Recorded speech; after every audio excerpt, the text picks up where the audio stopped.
Hi folks, I am Alan Watt and this is Cutting Through the Matrix on November the 5th, 2012. Newcomers, help yourself to the audios at cuttingthroughthematrix.com. There's lots to choose from and hopefully you'll start to understand the system you're born into. It's vastly different to the one that's projected to you through education and through constant media. It's totally different, in fact, because you see your whole reality was planned a long time ago, generation by generation, with a definite direction and spin to bring a society for a global governance, as I like to call it, under control of a few people at the top who use lots of scientists and even use your special services like CIA, MI6 and so on to fund lots of what you call various organizations to change culture and direct the cultural changes into the system that's going to suit them best, those at the top, that is. And it's so well underway. Actually, we're at the very end of this phase of it, when societies and nations have been almost deculturalized completely, and that way they can't regroup and get back into what they were, and it's lost forever, basically, into this new system. Well organized, well directed, billions of dollars spent on directing it, in fact, right up to the present time. And we're seeing some of the fallout today. We've seen it all our lives, actually, but it's all the plan, as I say, the plan is directed by those at the top. Number two, you're the audience that bring me to you. If you like what you hear and you find it interesting, you can help keep me going by buying the books and discs at cuttingthroughthematrix.com or donating. And remember too, from the US to Canada, you can still use personal checks to Canada. And you can use international postal money orders from the post office, or you can send cash or use PayPal. And donations are awfully welcome. Across the world, Western Union, MoneyGram and PayPal once again. Now, when I said too that your culture is given to you, I really mean it. 100% of your culture is given to you. And your culture today is vastly different from your grandparents and great-grandparents. Completely 180 degrees turned around. It didn't happen by chance. It was forced that way. And of course, wars have been waged by so many different techniques, and the most effective ways of all were understood even by the ancient Chinese, that you alter and destroy the cultures and then direct the new culture along the path that's going to suit you, if you are the leaders, better down the road. And that's where we are today. Tonight I'll be touching on some of this because it's so in-depth, as I say. Most folk don't really care anymore because they quite like the culture they're given. Some of them really believe that it's given them more freedom, even though we're all paying for the fallout of it all across the board. And we truly are. The National Health Service in Britain, I've read the articles before, we're cutting back on all major operations but prioritizing abortions to fit in with the depopulation agenda, things like that. We all pay for this collectivist, communistic type of idea of this new world order idea run by the big bankers at the top, who have us all graded into our economic output, our tax commitments, and what they're going to earn out of us for our whole lives, right down to even studying your genealogies to see if you're liable to come down with some disease in the future. In other words, how many years can you get out of this cow or this sheep, you know? And then should they dispose of you at the end before you end up being a burden on society with healthcare? I'm not kidding you. That's how cold and practical it's farming. It literally is farming. And I've gone into the Cold Springs Harbor idea with a eugenicist in the US before, who literally brought in the American Cattlemen's Association to find ways of using their techniques on people, right down to herd management, where it's all been done. It's all been done. And you think it's all been done simply by progress? What is progress? Who directs progress? You'll see it every day in your science magazines and science blurbs. Somebody at the top gives grants out to these guys to push this stuff. Back with more after this break.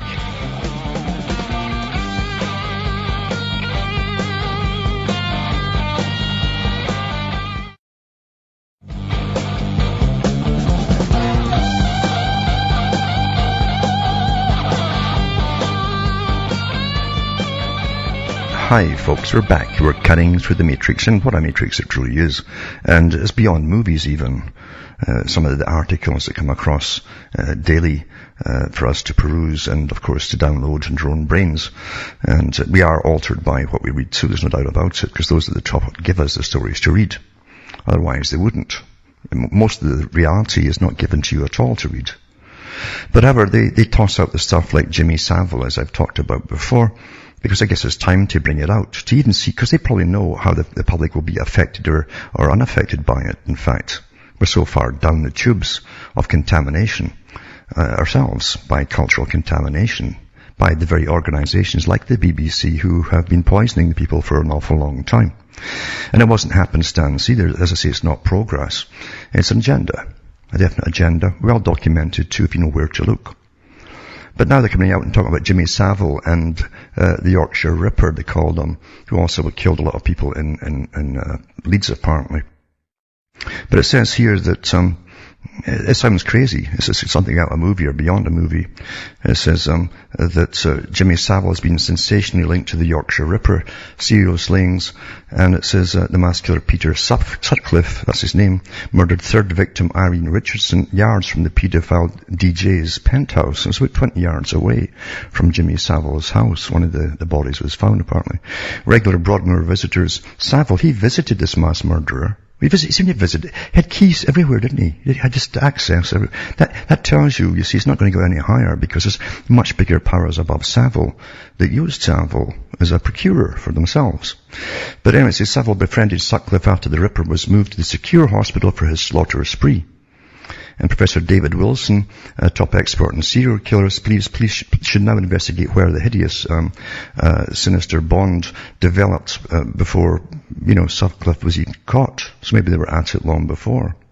Another crime expert even thinks BBC star Savile could have turned killer himself in his craving for more and more perverted thrills. And the family of Sutcliffe's first victims are demanding that cops question the killer, who's now 66, to find out if Savile was involved in any of the 13 Ripper murders or helped cover them up. And it shows you some photographs and so on where bodies were found near Savile's place. But it says, the former gravedigger, Sutcliffe, knifed Irene, 28 years old, and killed her with 3 hammer blows near the toilets in Roundhay Park in Leeds on February the 5th, 1977. And the Leeds-born Savile, suspected of abusing 300 young victims over 50 years in business, had taken a lease on his flat in Lakeview Court overlooking the park in September 1971. And Professor Wilson, who's dubbed a real-life version of Cracker, some TV show, said at first sight the suggestion that Savile might be connected with the crimes committed by Sutcliffe will seem far-fetched. Yet predatory paedophiles and serial killers are the awful products of common forces, which, in their case, were allowed to develop unchecked. And that's the key to it all. They were allowed to develop unchecked. Remember, Savile he was always boasting about his relationships with the nobility in Britain and Prince Charles and a whole bunch of different people. And he said he could keep his mouth shut. He wasn't a grass, as he said. And he was a procurer. He could get anything that you wanted. Think about that. You're talking about powerful folk above there. And it says, anyway, so they're going to investigate this part here. And there's another article too. And on the same basic thing on 21st Century Wire. There's a few other articles on Savile I'll put up tonight as well. But what is the public's response to all of this? At one time there would have really been outrage. Today they can put outrage in when there is none. And because the people are so dumbed down through fiction and stuff, the daily diet of it on television, they can't tell reality from fiction, or they just simply don't care anymore, I think. And then, of course, last week I mentioned, too, that starting again with this con game of the United Nations rights of the child, which was a prelude to basically the rights of paedophilia. We'll do away with the term paedophilia for the rights of the child. In other words, if the child wants to have sex, we'll say, or they can prove it in court that child wanted to have sex, then it was okay for this person at whatever age above them to have sex with them. And I mentioned the articles last week where Planned Parenthood International is pushing the same old agenda along with the United Nations that they've been pushing for years and years and years. And you think it's all happenstance, don't you, that it's just coming out now? I'm sure you do. You think it's all happenstance, that all these things are just coming out now. But here's an article here, you see. And by the way, I should also mention that Ireland is being pushed to have rights of the child there too, which is a prelude to bringing in intergenerational sex, as they want to call it. But so getting back to what I was saying, it's an old idea, you see, by the ones who rule the world, because they rule the left and the right, you understand, to bring us into the common road down the pathway. We'll all join on the same road eventually. Incest is a favoured cause of old lefties, it says. And it says that the article last week about the radical left defense of paedophilia in the 1970s, goes back to the 1970s, provoked all manners of paroxysms from today's lefties. How dare I blacken the name of Hattie Harman? Hattie Harman was one pointing out the stuff that she actually wanted to do away with the sex thing, age limit and so on, way back in the 70s, by pointing out that she became legal officer. Now, listen to the terminology here. For the National Council for Civil Liberties. Did you know what the civil liberties were all about? National Council for Civil Liberties. Sounds very official, doesn't it? Soon after, it campaigned for a more relaxed approach to sex with children in the 1970s. And Hattie Harman was pushing for it. He says, but I had a private communications too from people who encountered the libertarian left during those years. In the late 60s and early 70s, I worked at a school operated by the Inner London Education Authority, wrote a retired school teacher.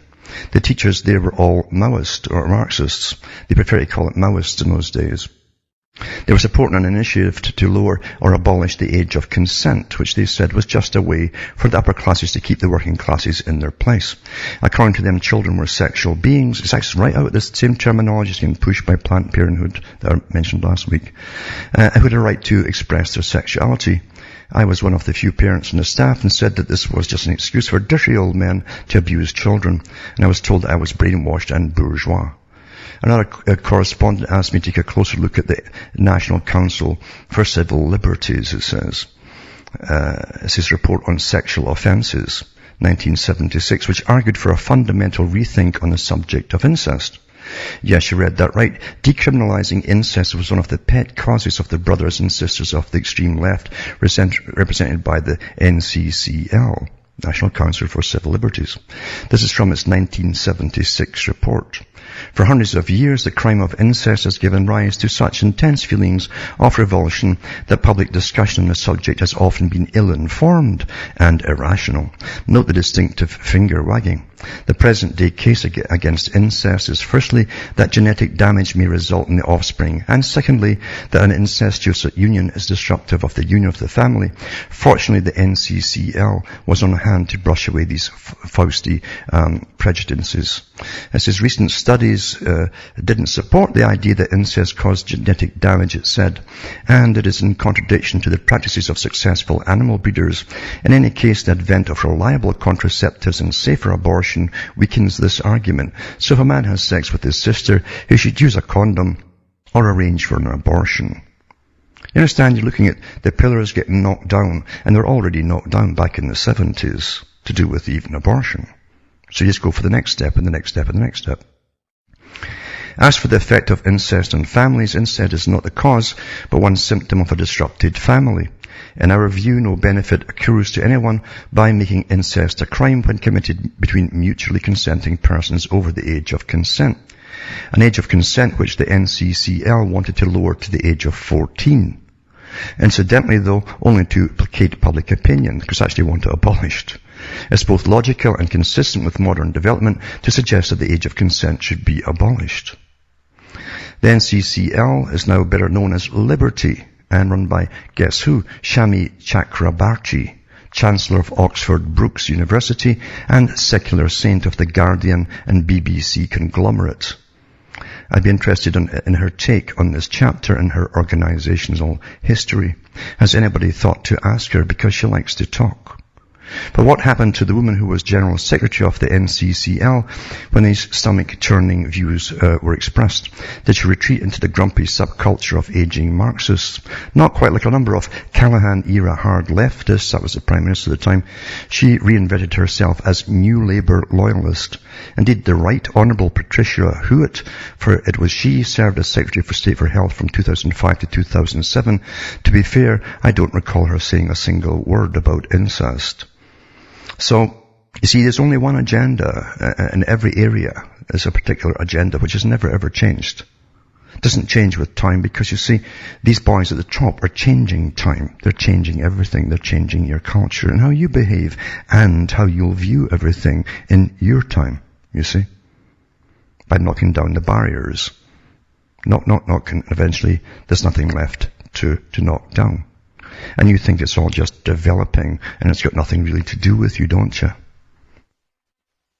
One day you have people coming to your door, if you have children at all, demanding you have sex with your children, and you better allow them because the government will be on your back if they don't. You see? I'm not kidding. Now, I remember before I've mentioned about the big groups that were brought into the US and Britain to change the culture at the end of World War II. These guys were actually more advanced Marxists than Russia, and they stayed in Berlin until they were kicked out by the Nazis, and they came over and they were given permission by the President of the United States to change radically the culture forever, and the culture of all Western countries. And I mentioned the Frankfurt School as well. Well, this ties in with it all, you see. Theo Adorno was one of their big mouthpieces. He says, Adorno and the purpose of modern music. And I've talked about this kind of stuff before. And I'll talk about it when I come back to show you that you like what you're given, and every generation is. But there's a purpose for it all. Back with more after this.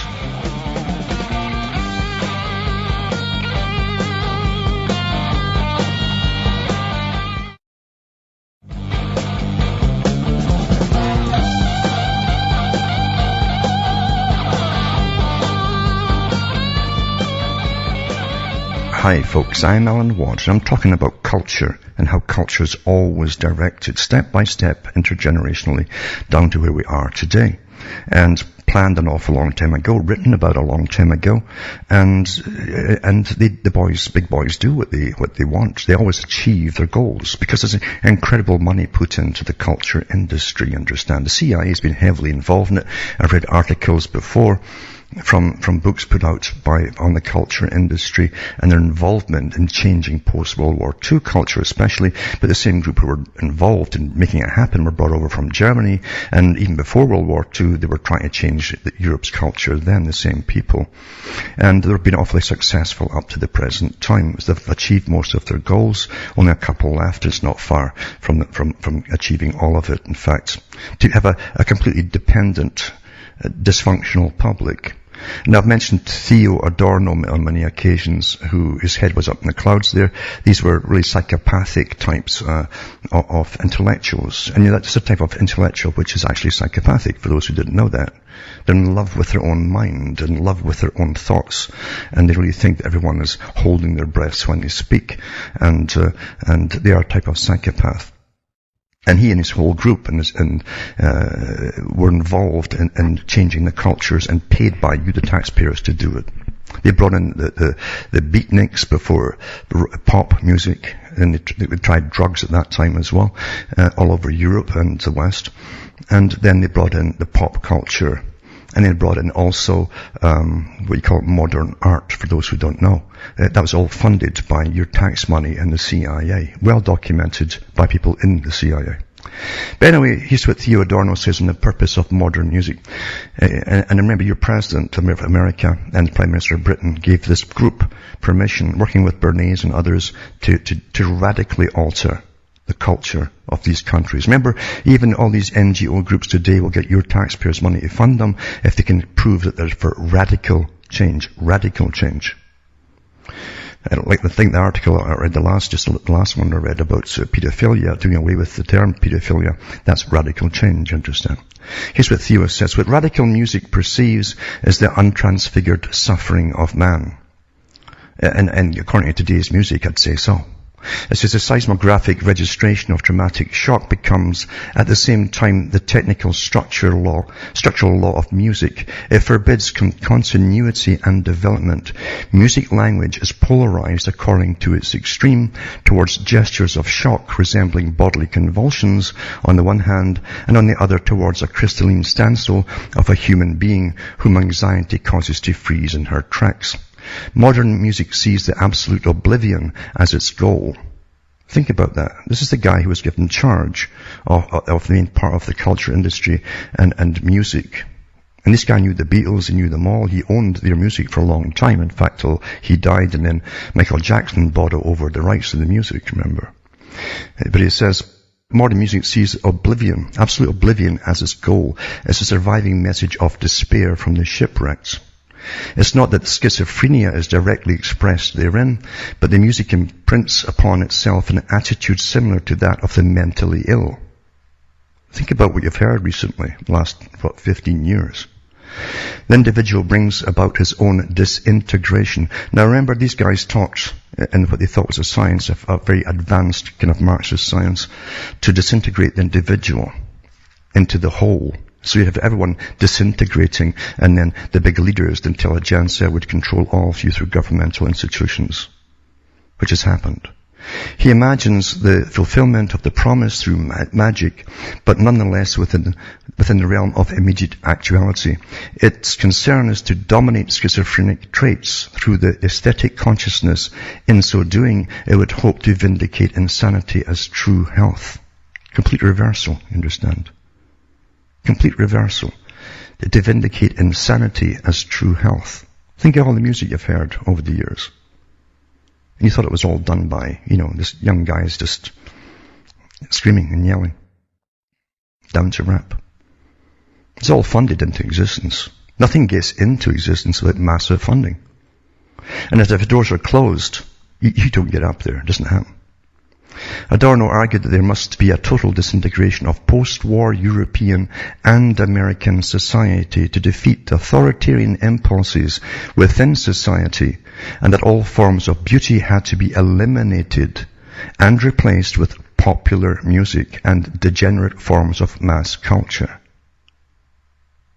Over time, this degenerate culture would cause widespread mental breakdown within society, characterized by depersonalization and loss of overwhelming by shock, it says, or connection to one's own body, actually.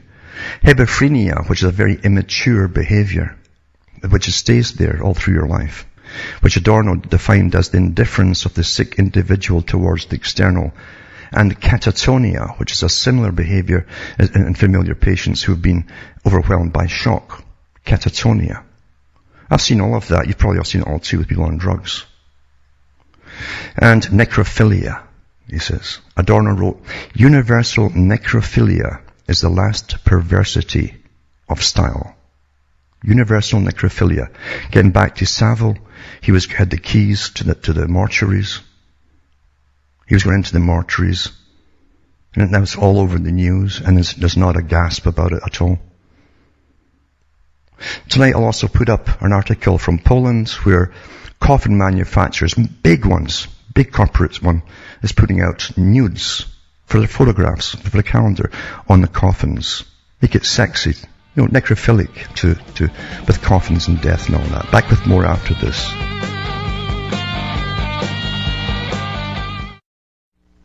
You're listening to the Republic Broadcasting Network, because you can handle the truth.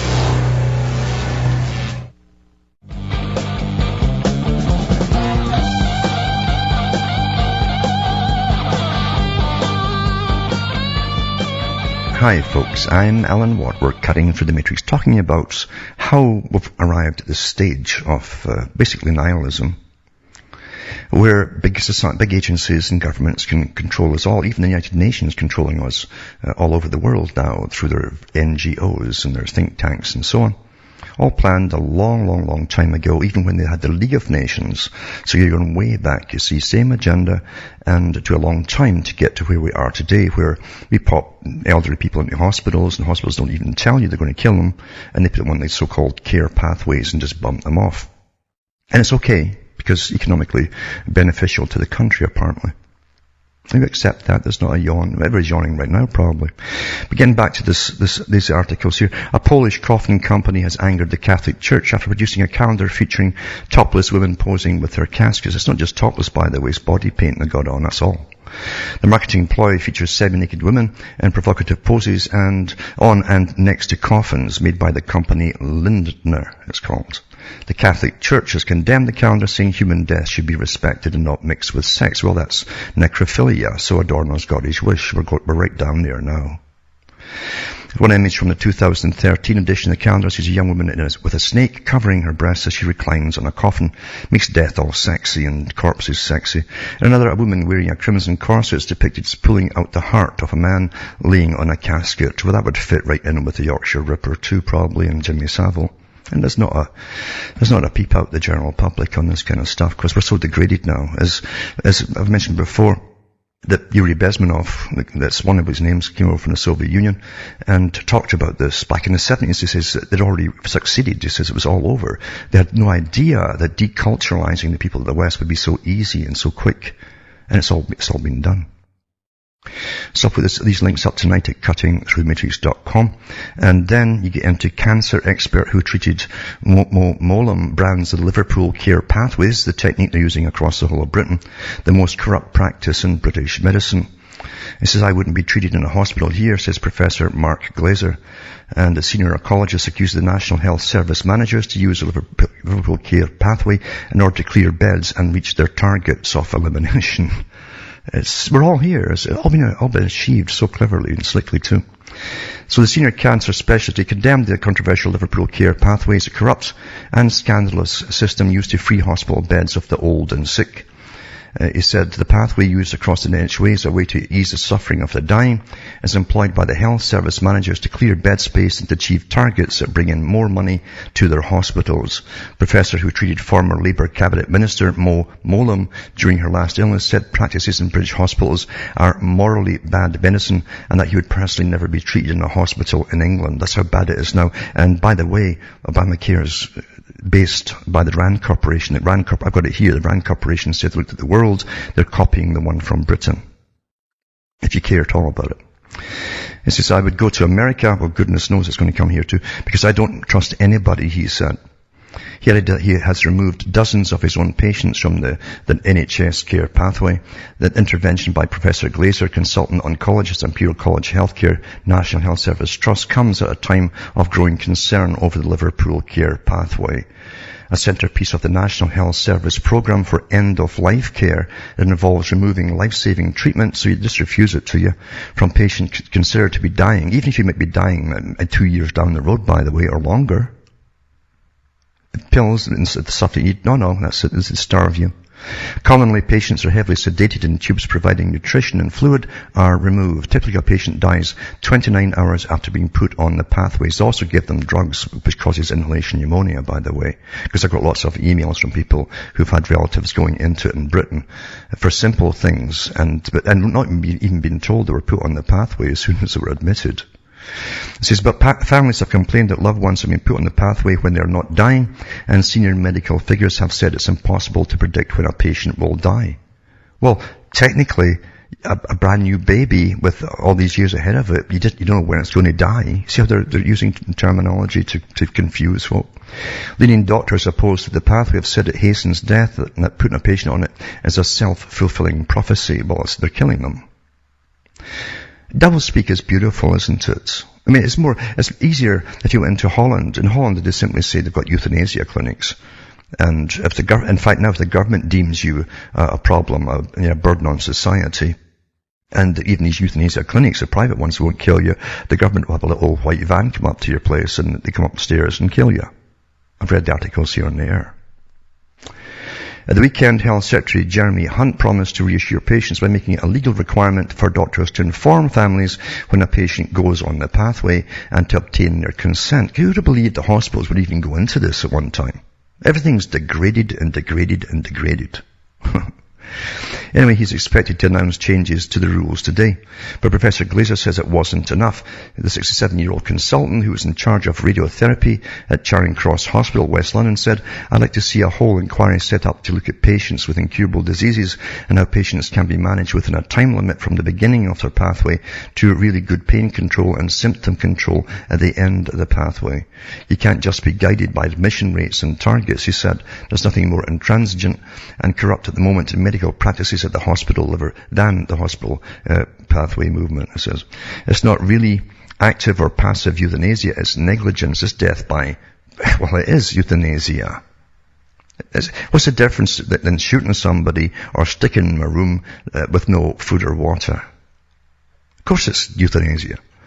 It says, but it's right that all managers want the bed space and they will take down drips, intravenous fluids weeks earlier to get people out, meaning killed. That's a scandal. So, it says the average example is some poor person whose family is absolutely miserable, and a nurse comes in, or a very abrupt palliative care doctor, and says they're going on the Liverpool pathway. And then you get the treating doctor, such as myself, rung up by the wife or the daughter in tears saying, oh, we didn't want this, we were baffled, we didn't want to do it, we were bullied. By the way, they use a lot of different terms for the pathway, and they speak amongst themselves. You catch on the terminology they're using. And the hospitals are getting money for everyone they kill. That's what healthcare is for today. And you think this all happened by itself? How come the public accept this today? What happened? You've been utterly contaminated. That's what happened. Culturally contaminated. Why is there a Department of Culture throwing billions for every country under the United Nations? They all have a Department of Culture. They promote all this death and necrophilia and all this kind of stuff and pedophilia with your tax money. Until you've got a generation who's grown up thinking everything's just nihilistic anyway. So what if they kill people? I'm okay. It didn't happen by itself, folks. Nothing does. Nothing does. And also, up to the one on Ireland, as I say, because now here's the United Nations and the big society to take down the parents' right over the children, so that they'll claim want to have sex with much, much older people. It's a pedophilia extreme. So amendment is not about abuse of power, it says. A yes vote in the children's right referendum would ensure the appropriate use of power by the state to protect children. That's how they flogged it in Australia in the 90s. Now the parents have no rights over the children at all, folks. And it's the same from the United Nations, rights of the child. And then Planned Parenthood come in and say, oh, the child might want sex, so drop the legal limit for the age. In fact, do away with it altogether. That's the next step. So Ireland, if you have anything left at all of culture, your old culture, you better stop this. You better stop it, nip it in the bud, before it goes any further. Also, I want to do this one here, and it's to do with the nonsense that's been spewed out for years by the big boys that run all sides of everything. And you better understand this. All sides of everything. To do with information and how you'll think and what you'll think about, and even the institutions they set up so that you'll think they're speaking for you. And have something for everybody. Something for everybody. Because there are people who are always awake in every generation. At least they're awake enough to listen or look or try to find out what's going on. And as I've mentioned before, it's like a minefield. You walk through a minefield and all these signs, come here, come, no, we've got the truth here. Oh, it's over there. And you get utterly confused. Folk fall into the UFO thing. They always revive and put out, it's actually called counterintelligence guys that will use your information, which is just simply practical and provable by their own books, etc. and government publications. Then they'll tack on the New Age stuff and talk about good vibrations. You see, and hidden masters. And you can become a hidden master if you just vibrate at a high enough frequency. And you go, zap, wee, in a different dimension. Just like that. But you got to wear the right coloured clothing. All the old rubbish that Theosophy put out. Same stuff. Same stuff. In fact, the same organisation that's running today's New Age ran it in her time too, Blavatsky's time. But it always works. And they always use the same stuff. Take drugs, and meet your power spirit, and go, especially go to Latin America, like Crowley did and others after him. Push all that rubbish. And then they come in and they present to the public as fighting this nasty system, and they'll use all the stuff that you've found out and figured out. They always take it all, and then they tack on their own stuff for the suckers who want a way out of this without doing anything, which is a spiritual way to do it, you see. Just become enlightened enough and think positive, and the earth will go through a light proton or photon field and we'll all become suddenly enlightened, and the bad people will all just melt away. and all this crap. And I'm not kidding. I'm not kidding. Dr. Carl hoses down the Mayan doomsday predictions. Who do you think gave you all this rubbish and funded all this into reality? The Mayan prophecies. So I'll put up a video tonight to show you just a little bit. Doesn't go into in great depth, but it tells you how it all started.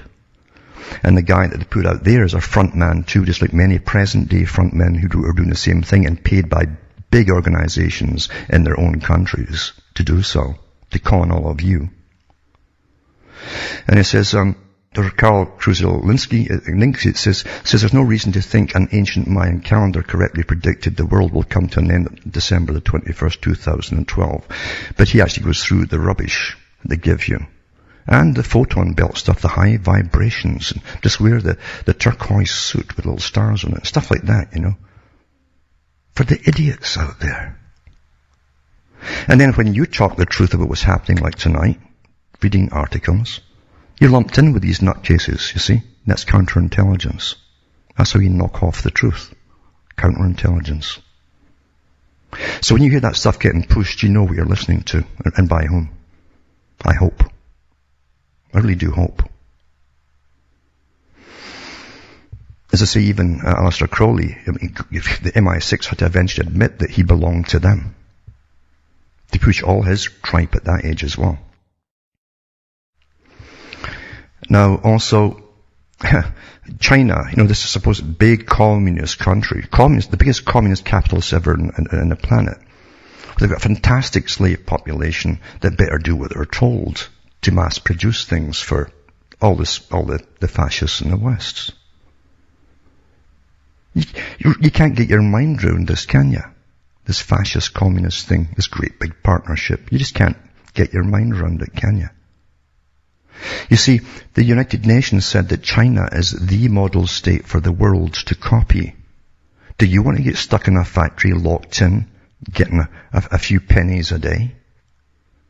And you better obey or they'll kill you and sell your organs off before you can say what. So anyway, they're changing leadership as go through the same farce as we do in the West. Senior Chinese communist leaders have gathered amid heavy security for a closed-door meeting in Beijing, where they'll put the finishing touches on a once-in-a-decade leadership handover that officially begins next week. The state-run Xinhua news agency said the final gathering of the Communist Party's 17th Central Committee opened Thursday. The short memo said that changes to the party's constitution and other proposals are being discussed. It's expected to last for a week, will likely result in the formal expulsion of the disgraced politician and former Politburo member Bo Xilai, it says, who is expected to stand trial for corruption and other charges. So they always give you a fall guy. That's what the Chinese do at the end of their thing, because we're for the people, you know. All these multi-billionaires who run China are for the people. You know, we're all in it together, sort of stuff. So we all have to pool together and live in poverty and austerity for the whole world to survive, you know. And the reason these guys are billionaires at the top is because you can't expect them meeting foreign dignitaries and coming in and sitting on the floor like the peasants do. So they've got to be billionaires, you understand, and get little rewards. Or you wouldn't get the right folk with the right talents up there. That's what they tell us in the West. As they gouge us and rip all of us off too. Nothing's any different, you see. But it's a more perfected system. See, in China, they don't think that they're free. In the West, they still think they are. Because there's so many TV channels to watch. That's quite amazing, isn't it? And also, I mentioned last week too about the hint of the not-so-distant future researchers at this eugenics security conference, it's called eugenics, have demonstrated a zero-day vulnerability in your brain using commercial off-the-shelf brain-computer interface. The researchers have shown it's possible to hack your brain, forcing you to reveal information that you'd rather keep secret, it says here. I'll also want to put up two scientists to do with climate change and all this, the aerial spraying. It's called air crap. and it's dead on with a lot of the stuff there. And it's a big agenda, of course. Big agenda. This whole global warming nonsense and rubbish and fiascos to make you believe that you're causing all the problems. And that there's a whole bunch of professionals out there right now, weather forecasters, and who's come out and said this is people have no memory of all the hurricanes they've had all through in the west coast or the east coast of the US. And he goes through them all in a list in the 1800s of all the big massive ones that hammered New York and that coast and swept away goodness knows how many houses and everything else. But you see, you live in your moment of time and you're kept thinking that everything's been stable up until now. No, it's not. It's never stable.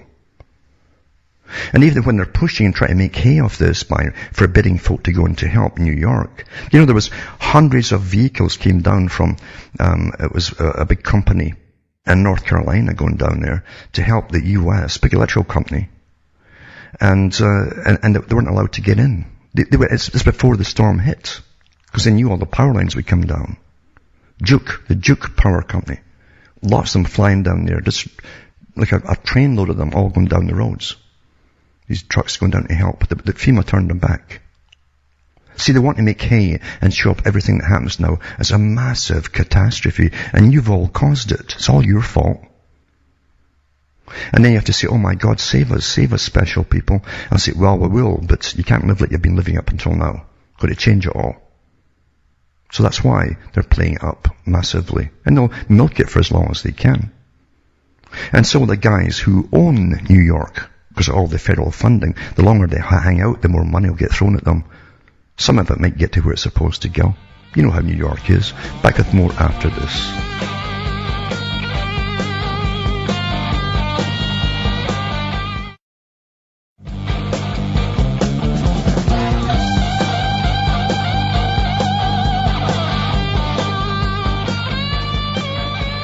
Hi folks, I'm Alan Watts, and I think there's a caller on the line. It's Mike from Pennsylvania. Are you there, Mike? Yeah, okay. Yeah. All right, thanks. Good to be back.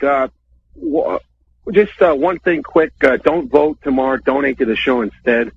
You were talking a lot about this, these perverts and Walt Whitman kind of stuff. Yeah.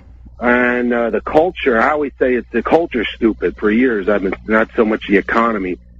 Although that's a problem too. But back in college, I had to read a book, Picture of Dorian Gray, which kind of reminds you of where everything's heading. Yep. Probably already headed. And it says in there, the mentor says you can't cure the senses until you cure the soul. And then he says you can't cure the soul until you cure the senses. And it reminds me of that a couple days ago, you were talking about the Pakistanis, how they're droning them to death with 7-8 drones in the sky. Yeah. I've actually seen that here a few times. Mm-hmm. In the summer when it's really humid, they try to pull that when I got my headphones on. But yeah, they're going nuts. And they're devout religious people. Uh-huh. And then, I was just in Las Vegas a while ago, and you want to get some sunshine, you go to the pool, there's these pervert helicopters flying over, and then they're playing Katy Perry music or something like that, that's talking about literally climaxing in bed. And there's little kids at the pool with their parents, and and it's like what is it? The helicopters or the pervs? I mean, which comes first? And it's like, they want to really destroy your hearing with all the garbage and the stuff they see on TV, and then they pervert the senses through all the other means. Yeah. It's like a talk show host said years ago. It's sick out there and getting sicker. That's the intention of it, though. The article by Theo Adorno was that's not kidding. This guy was employed with a whole group of people, and the Macy group as well, and a few other ones, and Bertrand Russell, to design the culture that we are living through today. And they knew back then they could bring it down to this level that we're right at today. And it's a timetable, you see, step by step by step. And they've been awfully successful, and it's not finished yet. And you will see, I said years ago, you want to see live sex on even comedy shows. It'll be throughout everything, and then paedophilia will come in, and there'll be no such thing as paedophilia. And then you'll actually see snuff stuff, because the people now are so jaded and overdose with entertainment they're beyond ancient Rome, and the gladiators are beyond that stage now. And that will come, and then you're at the mercy of those who then control you, because you have nothing to stand together with. There's no culture left. That was the whole intention of Theo Adorno and the Frankfurt School and all these boys. So we're there, actually, you know. Yeah, I mean, it's probably not much time here, but for another show, if you could ever get into, you know, how do we create even a counterculture again? Like maybe you had in the 60s and a little bit ran out in the 80s. I remember when I was in college a little bit, that attitude. But you don't even have young people today thinking of counterculture. I mean, very few in the Patriot movement or whatever you want to call people. But it's really like they all pretty much want to be PC, I guess, and you know, maybe they can get a job on a reality show or a Coke commercial, and you know. That's right. That's right. That's what Theo Adorno said. That they're actually going to music, living in fantasy, hoping to become a star. They have no idea of the massive industry that makes you a star. Anybody can be made a star if they want. Otherwise, you're out. But they live in fantasy and hope. And most folk today don't want to change. What they want is to stop time right here. Don't make it go any worse than it is. Because they like their own debauchery and the stuff that they watch themselves. Because you don't even have baby boomers, kids rebelling against their parents anymore. No, you don't. You know, but most of them don't actually have parents now. They maybe have one parent and that's about it. They see lots of dads going by, but that's about all. But thanks for calling. From Hamish myself, from Ontario, Canada. It's good night, and your God or your gods go with you.